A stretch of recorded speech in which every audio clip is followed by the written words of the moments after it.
बिस्मिल्लाहिर्रहमानिर्रहीम, अस्सलाम वालेकुम। नाजरीन, वैसे तो सहाफत को सदाकत से मुंसलिक किया जाता था, मगर आजकल सहाफत सिर्फ और सिर्फ सियासत चमकाने का जरिया बन चुकी है। और हाल ही में हामिद मीर का वाकया देखें तो ऐसा लगता है कि जैसे आजादी राय के इजहार के चक्कर में मीडिया लोगों को बगावत पर उकसाने का फोरम बन गया हो। क्योंकि टेलीविजन मीडिया हो या सोशल मीडिया, दोनों इस वक्त बहुत बड़ी ताकत हैं और कलम की ताकत को तो फरामोश ही नहीं किया जा सकता। क्योंकि बर्रे सगीर के मुसलमानों में आज़ादी की जद्दोजहद को बेदार करने के लिए सहाफत का बहुत अहम किरदार है। मजीद वीडियो को देखने से पहले इस वीडियो को लाइक करें, रियासत पीके को सब्सक्राइब करें और बेल आइकन पर जरूर क्लिक करें। और इसमें कोई शक नहीं कि बेहतरीन अल्फाज का चुनाव किसी भी फोरम पर एक इनकलाब बर्पा कर सकता है। और ऐसा ही बैरूनी ताकतें भी चाहती हैं कि वो अपनी सो कॉल्ड लिबरल पॉलिसीज को हमारे मुल्क के इदारों के खिलाफ हमारे ही लोगों को इस्तेमाल करके एक तहरीक चलाएं,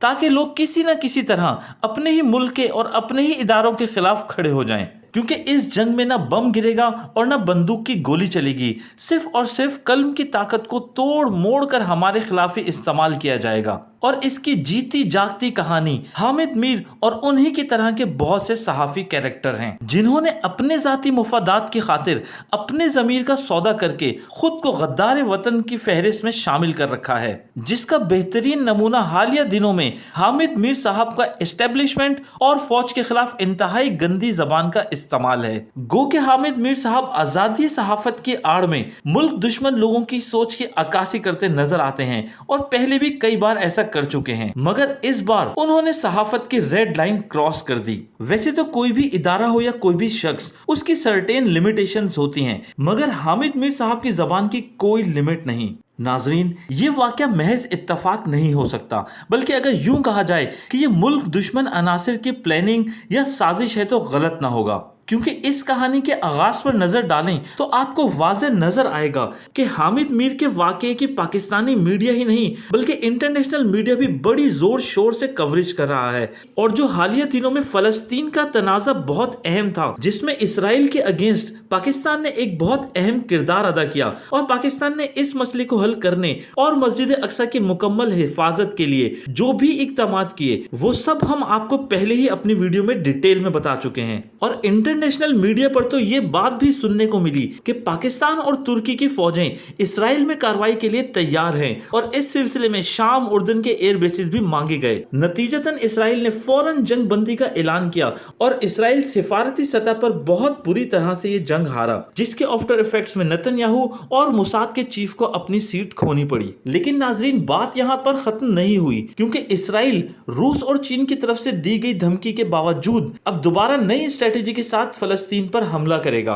और इसराइल बहुत अच्छे तरीके से जानता है कि पाकिस्तान की आर्म फोर्सेस पूरी मुस्लिम उम्मत की सबसे स्ट्रॉन्ग आर्म फोर्सेस हैं, तो इस सिलसिले में उसने पाकिस्तान की मिलिट्री एस्टेब्लिशमेंट को कमजोर बनाना है। और क्योंकि इसराइल का मेन मकसद पाकिस्तान की अफवाज के मोराल को गिराना है, तो उन्होंने इस मकसद को हासिल करने के लिए एक साजिश रचाई। और दूसरी तरफ सूरत हाल ये भी थी कि जब से शाह महमूद कुरैशी साहब ने CNN को इंटरव्यू देते हुए वाजे किया है कि यहूदी पूरी दुनिया के मीडिया को कंट्रोल करते हैं, जिसके लिए उन्होंने अपने बयान में डीप पॉकेट का वर्ड भी यूज किया। और फिर फवाद चौधरी साहब से BBC पर इंटरव्यू देते हुए एंकर ने सवाल किए कि पाकिस्तान में सहाफत को आज़ादी राय के इजहार पर पाबंदी है, जिस पर फवाद चौधरी साहब ने अपने मौकिफ में जारहाना लबो लहजा इस्तेमाल करते हुए इस बात की तरदीद भी की। लेकिन नाज़रीन, ये गेम जब शुरू होता है जब पाकिस्तान के एक सहाफ़ी असद तूर उन पर हमला होता है, चंद लोग उनकी पिटाई करते हैं और ये इल्ज़ाम लगता है ISI पर कि ISI के बंदों ने आकर मुझ पर तशद्दुद किया, और मीडिया बताता है कि उनकी हालत बहुत तशवीशनाक है। जबकि ये वो सहाफ़ी हैं जिनकी मकबूलियत भी सहाफ़ी हलकों में एंटी इस्टेब्लिशमेंट बयानात की वजह से है और बाकी अवाम उनको ज्यादातर नहीं जानती, जिस पर एक स्क्रिप्ट के तहत हामिद मीर साहब उनकी लड़ाई में कूद पड़ते हैं और एंटी मिलिट्री और बाजवा साहब के खिलाफ गलत जबान इस्तेमाल करते हैं। फिर इसके बाद नाजरीन, इस स्क्रिप्ट में PDM नामी एक और कैरेक्टर की एंट्री होती है और PDM की क़यादत असद तूर से मिलने के लिए और हमदर्दी करने के लिए ان کے گھر بھی جاتی ہے۔ یاد رہے کہ گزشتہ کچھ ماہ میں مریم نواز کے بیانات بھی فوج کے خلاف مسلسل آتے رہے ہیں، اور پھر ان سب پر بلاول بھٹو صاحب بھی بیان بازی شروع کر دیتے ہیں۔ کھیل سارا اسرائیل کا ہے اور حامد میر اسرائیل کا ایک پلانٹڈ کیریکٹر ہیں، اور اسرائیل کی طرف سے انہیں فنڈنگ بھی ملتی ہے جس کے شواہد بھی موجود ہیں۔ اگر بین الاقوامی سیاست پر ایک نظر ڈالی جائے اور مسنگ پیسز کو جوڑنے کی کوشش کی جائے تو یہ بآسانی نظر آتا ہے کہ امریکہ افغانستان سے انخلا کے بعد پاکستان پر زور ڈالتا رہا ہے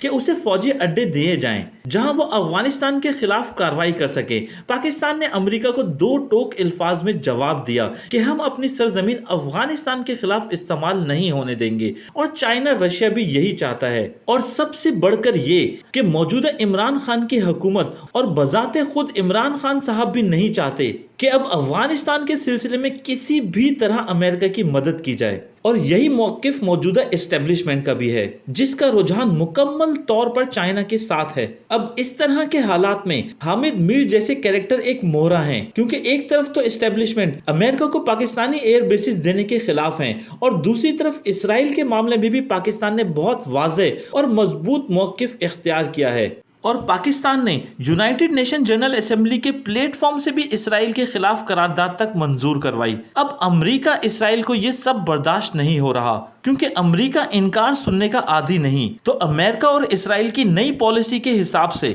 کسی نہ کسی طرح پاکستان کے اداروں، فوج اور ISI کو گندا کیا جائے، جس کے لیے سب سے بہترین فورم جرنلزم ہے، تاکہ میڈیا کے ذریعے عوام کے اندر فوج کے خلاف کیمپین چلائی جائے، تاکہ فوج عوامی دباؤ کے تحت امریکہ کی باتیں مان سکے۔ اور یہی وہ وجہ ہے کہ اس ساری صورتحال کو انٹرنیشنل میڈیا بھی بہت کوریج دے رہا ہے اور کیمپین چلا رہا ہے کہ پاکستان میں ہیومن رائٹس وائیولیشنز ہو رہی ہیں اور صحافیوں کو نشانہ بنایا جا رہا ہے۔ فوج اور ISI اس سب میں ملوث ہیں، اور حامد میر سے جعلی کالم لکھوایا گیا کہ پاکستان کے افغان طالبان سے لڑائی ہو گئی ہے اور افغان طالبان پاکستان پر حملہ کرنا چاہتے ہیں، جس کی افغان طالبان کی طرف سے بھی تردید ہو گئی ہے۔ مگر امریکہ کی یہ چال تھی کہ پاکستان اور افغان طالبان مل کر اس خطے میں امن خراب کرنا چاہتے ہیں، جو کہ کامیاب نہ ہو سکی، اور حامد میر صاحب کے کیپٹل ٹاک شو پر تو خود جیو نے بین لگایا، جس کا ریزن اینٹی ملٹری بیانات دینا تھا، اور تاثر یہ دیا گیا کہ اس کے پیچھے بھی فوج ہے۔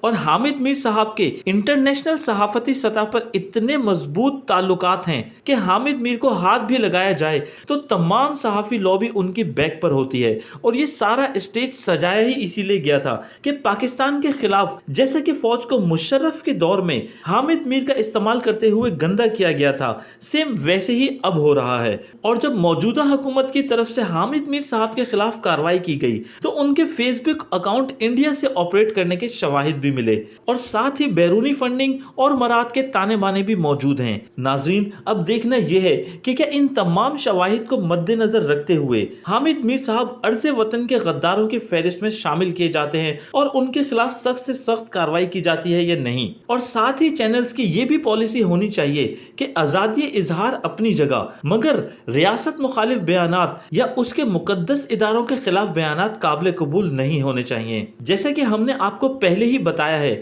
کہ انقلاب لانے میں جہاں قلم کی طاقت کے آگے بڑے بڑے مینار ڈھیر ہو گئے، وہیں اس کا غلط استعمال اندرونی طور پر اداروں کو کھوکھلا بھی کر سکتا ہے۔ تو ضرورت یہی ہے کہ حامد میر اور ان کی جیسی کالی بھیڑوں کو بے نقاب کیا جائے اور عوام کے سامنے ان کے چہروں سے نقاب اتارا جائے، کیونکہ ناظرین، یہ لوگ رہتے تو پاکستان میں ہیں، کھانا بھی پاکستان کا ہی کھاتے ہیں، لیکن جب نمک حلال کرنے کی باری آتی ہے تو پاکستان کے خلاف ہی سازش شروع کر دیتے ہیں۔ اس کے ساتھ ہی اجازت دیجیے گا، اپنا بہت سارا خیال رکھیے گا، دعا میں یاد رکھیے گا۔ ملتے ہیں ایک نئی ویڈیو میں ایک نئے ٹاپک کے ساتھ۔ اللہ حافظ۔